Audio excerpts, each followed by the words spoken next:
Hello and welcome to my Hawktalk. So first let me start by introducing myself. My name is Sarah Juliet Loro. I am an assistant professor at the University of Tampa, and I recently participated in the Fulbright Hayes trip to Brazil to study artistic representations of the African diaspora. And today I'm going to share with you kind of my biggest aha moment for my research. So first of all, this is me. I'm the one on the end, by underneath the blue arrow, and this is a group. This is a group picture of everybody who went on the Fulbright. Here we are with the Sisters of the Good Death, which is a church organization, and you're going to see this picture again later. But to tell you a little bit about myself, I work on strange subjects. I've written books about zombies, and increasingly I'm writing about video games, especially video games where the gamer is invited to play as a slave who is resisting their oppression. And so this led me to find a very strange little game called Thralled. And I'm currently trying to write a book about all video games about slave revolt. This one is interesting, and I had an aha moment about it because it is set in Brazil, or as we'll see by the end of this presentation, seemingly set in Brazil. What else is interesting about it is that it was never finished. So it exists as this kind of fragment that you can read about online. You can even find the first chapter in some places, but it's not a game that can be bought in stores. Nonetheless, it's one of my key texts. And so I go into this presentation with 3 questions that I want to answer, that I felt like my time in Brazil might help me to answer for this game and other texts that I'm working with. The first question is, where is African culture evident in this game about the diaspora? The second question is, what is the historical context of slave resistance that is a subtext in the game? And what aspects of Brazil can I now recognize in the game after actually having spent time there myself? So, as an introduction, we are going to watch the official trailer for the game. And I'll be quiet during this so you can just enjoy.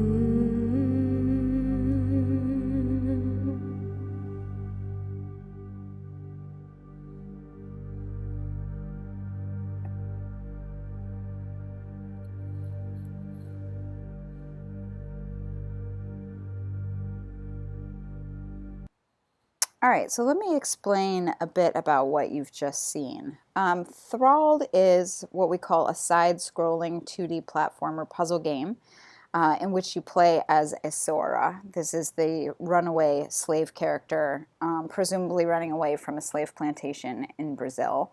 And a 2D platformer puzzle game means that as she's crossing the landscape, she encounters these different puzzles that she has to solve. Here's some of the text from the game's opening that we can read together that might give you a little bit more about the historical context. It says, between 1500 and 1888, an estimated 12 million African men, women, and children were forcibly taken from their homes and sold as slaves in the Americas. The majority of these Africans were taken to the Portuguese colony of Brazil and forced to work on its sugarcane plantations. Among them was Isora. So as you play as Isora, she's holding her baby the entire game, and she comes across these obstacles that limit her ability to cross the landscape. So, for example, in the image above, she has to cross the bridge, climb up the ladder, cut something, break the bridge behind her, or she'll have to she'll have to move different objects in order to create like a ladder or something that helps her cross. But there's also this extra layer of stress to the game because the entire time she's being followed by this creature that the game designers call the apparition. You can see her there with the arrow, but she's basically this pale figure. So now that you have a little bit of context about the game, we're going to return to our first question. Where is African culture evident in this game about the diaspora? So here's an image from the Afro-Brazilian Museum in Salvador, Brazil. And what this reminds us of is that, as we all always know and say, Africa is not a country, but it's a very diverse space ethnically with different tribes. And you can see here from this map the specific regions where the ethnic groups show up the most in Brazil.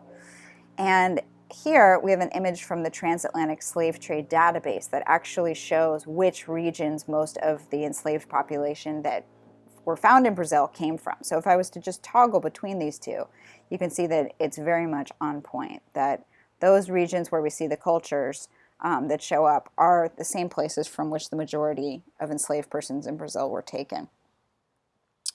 So what I wanted to know setting out for this game, and one of the things I was hoping to find in Brazil, was whether some of the objects that appear in the game are actually found in the Brazilian landscape.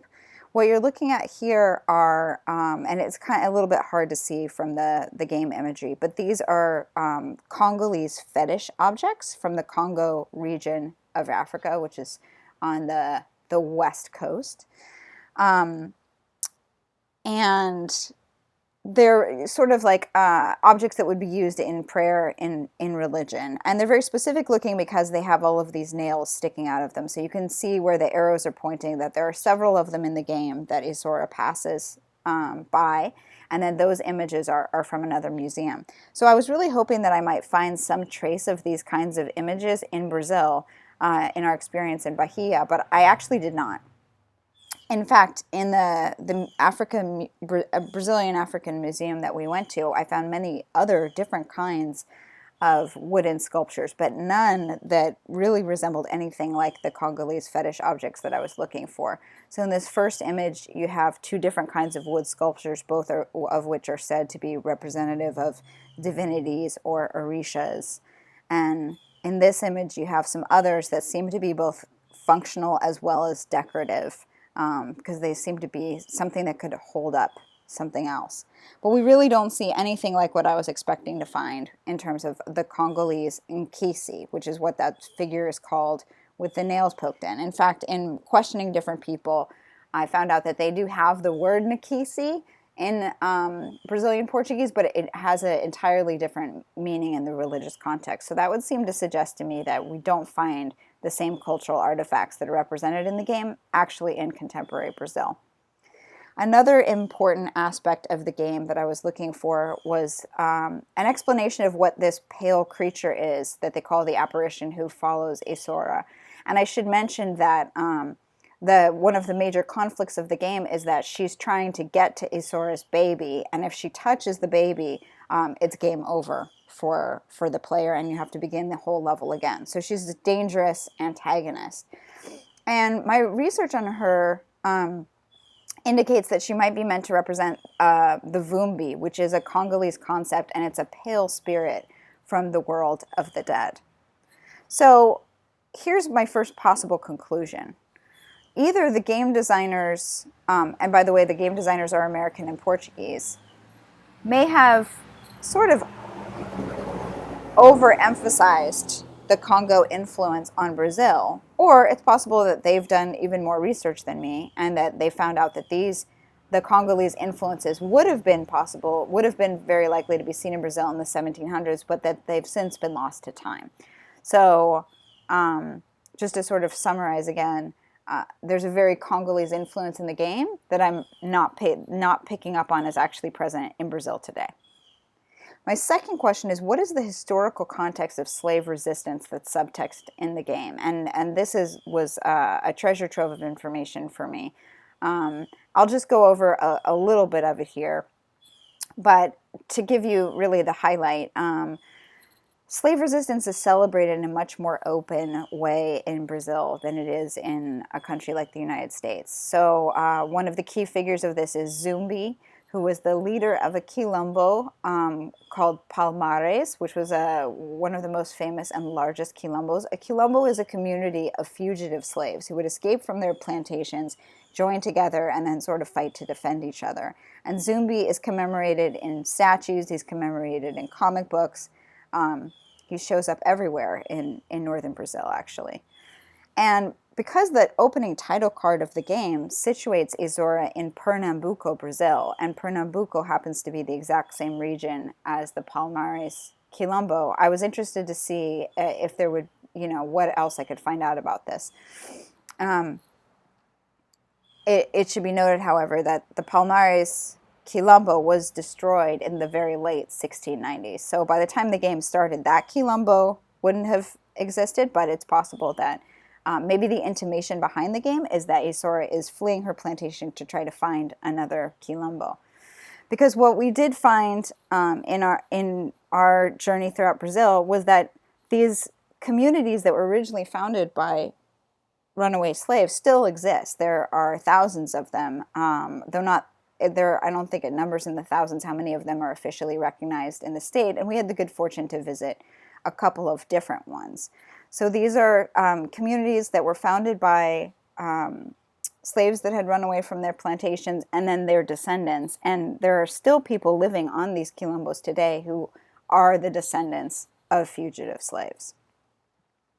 So what aspects of Brazil can I recognize in the game after spending time there? Well, another thing I was looking to was the Brazilian landscape. And we were there actually in the winter, so people were saying that it was the most rainy season, but as you can see from these pictures, it's still incredibly lush, incredibly dense with foliage, very beautiful, very colorful.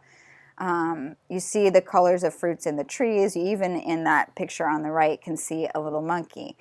And in the game, there's really no color. They've chosen a very drab color palette for it. There aren't any signs of wildlife. There are some sounds in the background that I suppose could be wildlife, but there's definitely no fruit blooming in the trees. And we might just say that was a symbolic choice on the part of the game designers because obviously it's a very heavy topic to the game. But probably somebody with more training could actually, training in the field of botany could catalog the different species of trees that exist in Brazil, and here's just some of those that our group found, and compare those to the foliage that is visible in the game. But I'm really not equipped to do that. Instead, my main discovery was that, and again, we've seen this, but this is the opening shot where we have Azora sitting at the base of a tree with like a very large root system. And my big discovery on this was that I think this might be meant to represent a gamalera tree, which I found out from my time in Brazil is a very sacred tree. And so you'll find that people might put offerings at the gamalera tree to different orishas. It's a very pivotal part of the religion. There is nature, and different trees have different significations. My last observation about the ways that the game sort of reflects Brazilian culture, and we're going to go back to this picture like I promised, is that if you look at the sisters here who are all sitting in the front row, they have there's almost like a uniform. This is called the traditional Bahian costume, and it consists of a headdress, a white blouse, and sort of a large belling skirt. And when we look at what Azora is wearing in the game, it's the same thing. She has a white blouse on, she has a large skirt, and she has a blue headdress that she wears as she makes her journey across the landscape, trying not to let her baby get captured by the apparition and trying to solve all the puzzles. So here are some sort of conclusions, or sort of a summary kind of statement. Azora looks like she's in Brazil because of her costume. The title card, as we've seen now twice, says that she's in Brazil in the 1700s. The landscape may or may not be very accurately Brazilian. I'm not a botanist, but I've made some limited observations on that front. But there's no direct references to quilombos, and there's not even any visual imagery of the plantation from which she's supposedly fleeing. And instead, there's an abundance of spiritual references to the Congo region of Africa, but there's not any references to the other African influences that we find in Brazil, such as Fon or Igbo or Yoruba. And then this led me to sort of reconsider some of the material on the website for the game. So remember, like I said, this is a game that was never finished, but you can still access it in part through YouTube videos of playthroughs and different demonstrations that the game designers did. But I noticed this text that's sort of misleading. It says, captured from a small village in the depths of Congo, Isora is separated from her child upon arrival to the New World and is forced to work on the plantations. After years of bondage, she escapes from the fields and sets out to find her lost son, hiding amidst the Brazilian wilderness while being sought as a runaway. So this really led me to kind of a huge aha moment for my project, because I was arguing that this is a game set in Brazil. And that is this first level even meant to be Brazil, or is she supposed to be in Africa? And this is representing her first capture into enslavement. Of course, I would have to conclude that the game on this point is somewhat muddied. There's the title card that specifically says that she's in Brazil. There's her Bahamian costume instead of a traditional African costume. And I mean, unfortunately, some people might conclude that this might be one of the reasons why the game was never finished, that it wasn't 100% historically accurate. But I still think that it's a very interesting artifact to look at, for just the fact that we're creating video games now where people are invited to play as rebel slaves. I think is a really interesting topic. So that's my Hawktalk, and I hope you enjoyed it. Thanks for listening.